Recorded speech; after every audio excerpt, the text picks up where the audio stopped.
اور یہ نماز پڑھنے کے بعد اور راوی کہتا ہے امام سے نماز لی، واپس چلا گیا، کچھ عرصے بعد پلٹ کے واپس آیا امام کو خبر دینے کے لیے، کہتا ہے مولا آپ نے ایسی نماز مجھے عطا کی تھی، ایسی نماز مجھے سکھائی تھی کہ نماز پڑھتے کے ساتھ قرضے بھی ادا ہو گئے، ظالم کے شر سے محفوظ بھی ہو گیا اور مال میں برکت بھی ہو گئی۔ بسم اللہ الرحمن الرحیم۔ آپ کی خدمت میں روز ایک نماز کا تذکرہ بیان کیا جاتا ہے تاکہ اس سے استفادہ کیا جائے، اور جو آج نماز بیان کی جا رہی ہے انشاءاللہ یہ نماز وہ ہے کہ جو عام طور پر ہمارے اس ماحول میں رہنے والے مومنین مومنات کے لیے بہت زیادہ قریب واقع ہوئی مسائل کے حل کے اعتبار سے۔ یہ اس سے پہلے بیان ہو چکی ہے، لیکن اس کی تکرار اس لیے بھی کہ انشاءاللہ کل روز جمعرات ہم کوشش کریں گے کہ اس نماز کو بشکل جماعت بنیت فرادہ بھی انجام دیا جائے، اور یہ وہ نماز ہے کہ جو ہمارے اور آپ کی مشکلات کا حل ہے، یعنی کہ شیخ طوسی نے اس روایت کے اعتبار سے نماز کو نقل کیا امام جعفر صادق علیہ السلام کی بات۔ آپ راوی کے نام سے لکھتے ہیں کہ ایک شخص امام کی خدمت میں حاضر خدمت ہوا، امام کی بارگاہ میں پہنچا ہے، کہتا ہے مولا سے مولا میرے دو مسئلے ہیں۔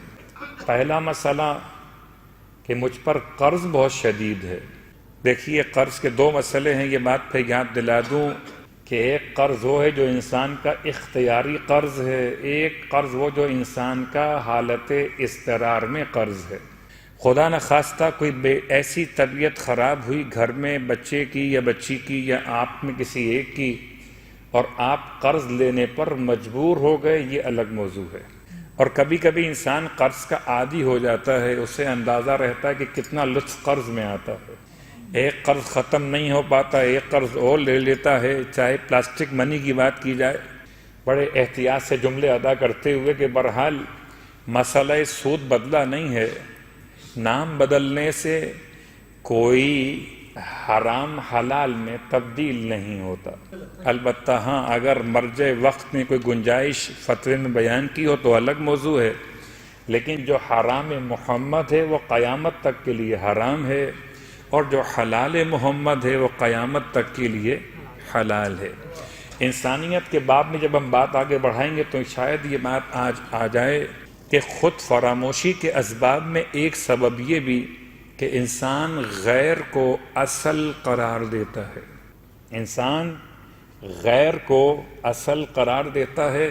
اس کے بعد میں سود کی آیت آنے والی، صلوات پڑھے محمد و آل محمد۔ لیکن مجھ جیسے اور آپ جیسے مومن کے لیے تو بہرحال قرضہ ایک ایسا جملہ ہے کہ خدا نہ کرے کوئی مومن مقروض ہو، اور جن پر قرضہ ہے خدا کرے آج کی مجلس کی برکت سے وہ قرضہ راتوں رات اتر جائے۔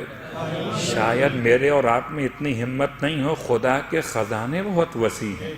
وہ کہتے ہیں کہ پروردگار کی رحمت وہ ہے جو رات میں چھپڑ پھاڑ کے بھی آ سکتی ہے، تو اگر مانگنے والے میں صلاحیت ہو تو پروردگار کے دینے میں کوئی کمی نہیں ہے۔ ہم مانگتے ہی اتنے تکلف سے لگتا ہے جیسے VVIP بن گئے ہیں، نہیں مانگتے ہوئے تو آپ بالکل حقیر و ذلیل و فقیر ہو جائیے رب کے سامنے۔ ہاں البتہ دنیا کے سامنے آپ مومن بلند مقام کے رہیے، رب کے سامنے رہیے ذلت کے ساتھ، کہ وہاں تو ایسے مانگنا ہے جیسے کوئی واقعاً مسکین مانگتا ہے، اور ہم تو ہیں ہی مسکین۔ ہم کیسے کہہ سکتے ہیں کہ ہم مقروض نہیں ہیں؟ ہم مقروض ہیں۔ کبھی قرض خدا کے ہیں تو نماز ادا کر رہے ہیں، کبھی قرض انسانوں کے ہیں تو خدا سے دعا مانگ رہے ہیں۔ تو امام کی بارگاہ مقدس میں آنے والے شخص کا سوال، مولا میرے دو مسئلے، پہلا مسئلہ یہ کہ مجھ پر قرض بہت زیادہ ہے، ادا نہیں ہو رہا، کوئی ایسی دعا بتائیے کہ قرض ادا ہو جائے۔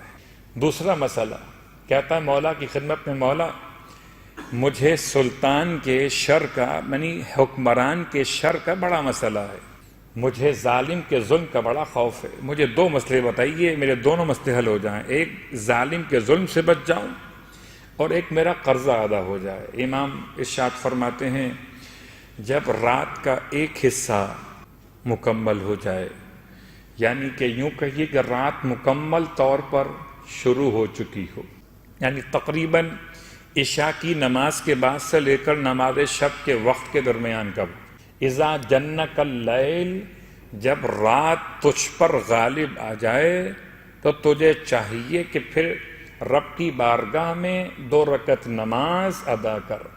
اور جب کبھی انسان رات کے وقت کوئی نماز پڑھے تو رات کی ہر نماز نماز شب ہوتی ہے۔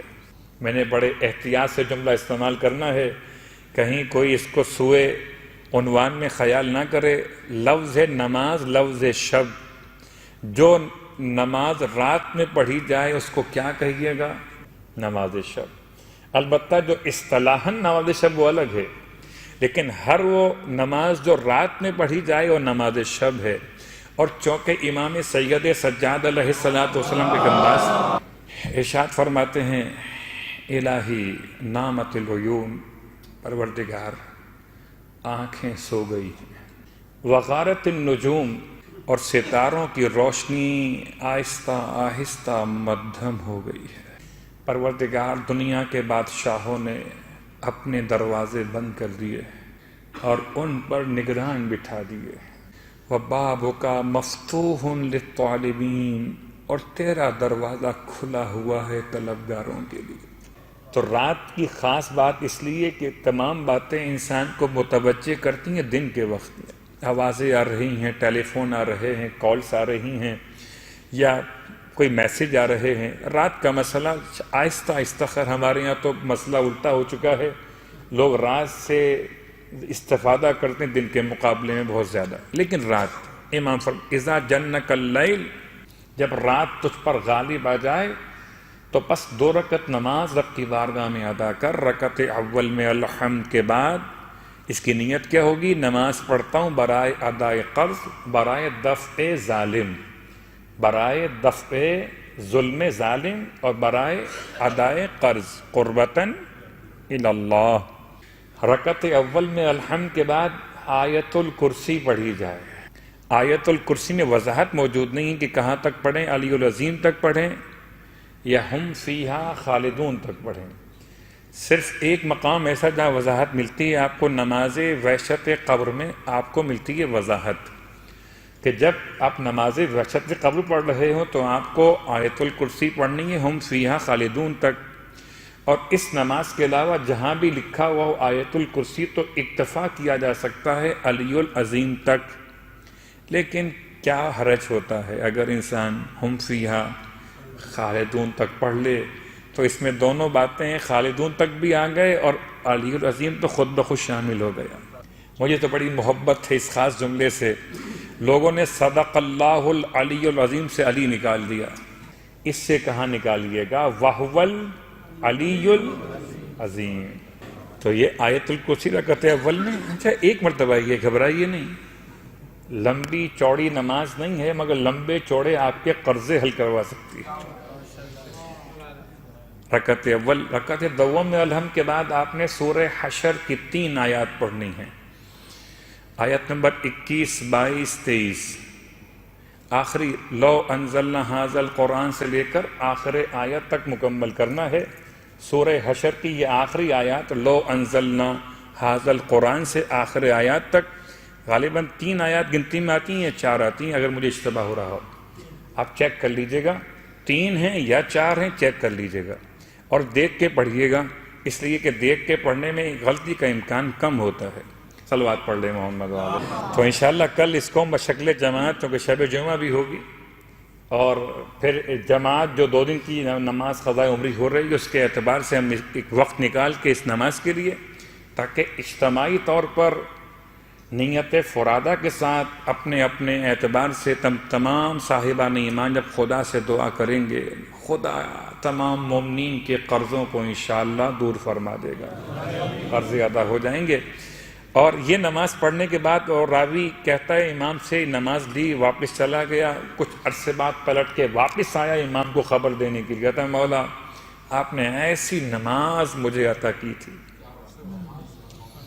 ایسی نماز مجھے سکھائی تھی کہ نماز پڑھتے کے ساتھ قرضے بھی ادا ہو گئے، ظالم کے شر سے محفوظ بھی ہو گیا، اور مال میں برکت بھی ہو گئی۔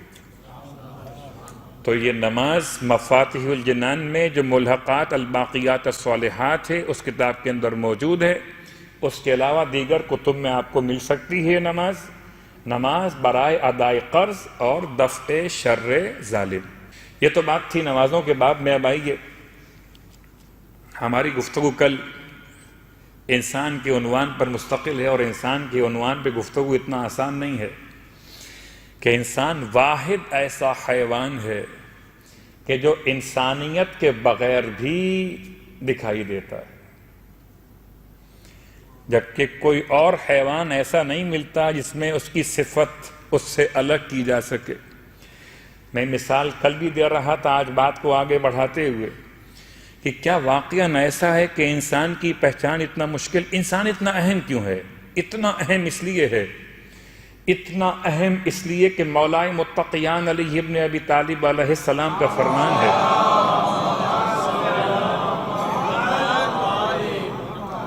اتزعم، کیا تو یہ گمان کرتا ہے، انکا جرم صغیر، تو ایک چھوٹا سا وجود ہے؟ تو یہ گمان کرتا ہے تو ایک چھوٹا سا وجود ہے؟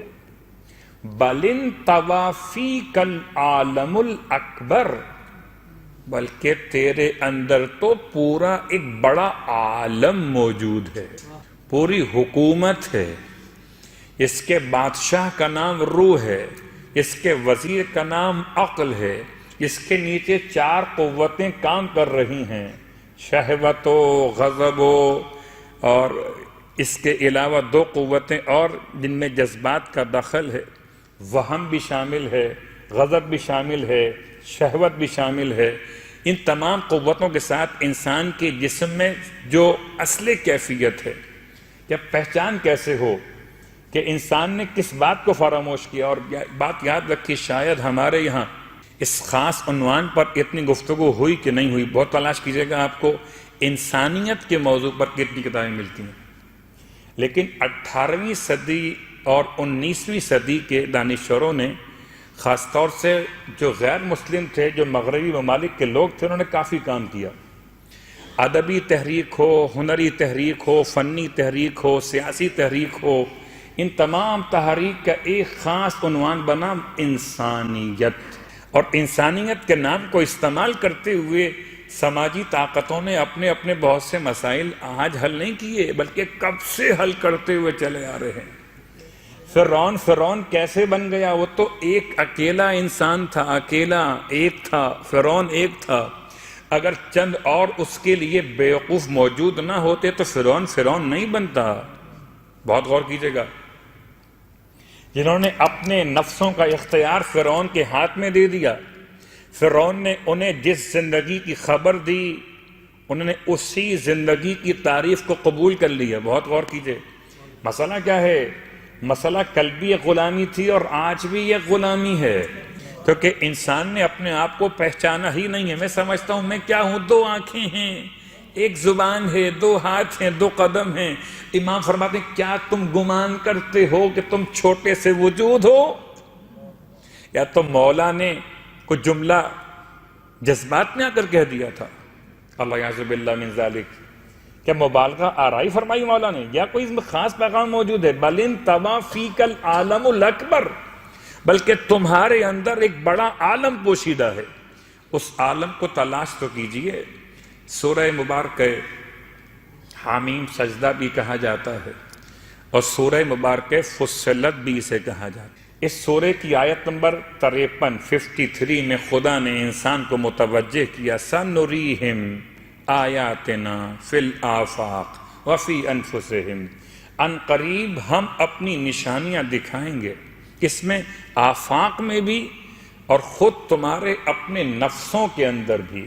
تو ایک مسئلہ آفاقی مسائل سے ایک مسئلہ انفسی مسائل کا ہے، اور اسی لیے ہماری بات کل وہاں تک پہنچی تھی کہ 3 خاص نام دیے گئے مغربی دانشوروں میں سے، جنہوں نے اس مسئلے پر دین کو انسان کی خود فراموشی کے اسباب میں سے ایک سبب قرار دیا۔ وہ 3 کون؟ صلوات پڑھیں محمد وآل محمد۔ ایک تو ہیگل، ایک مارکس، اور تیسرا فیور بیچ۔ یہ 3 افراد کے جنہوں نے نظریہ پیش کیا کہ انسان اس لیے خود کو بھلا بیٹھا کہ اسے دین میں لگا دیا گیا، اور جب تک دین رہے گا انسان کے پاس تب تک انسان خود فراموشی کے اس عذاب میں مبتلا رہے گا۔ یہ جب تک بات بیان نہ ہو اصل مسئلہ تب تک جواب بیان کرنا آسان نہیں ہے۔ ان کا نظریہ یہ ہے کہ خود فراموشی یعنی انسان کا اپنے آپ کو بھول جانا۔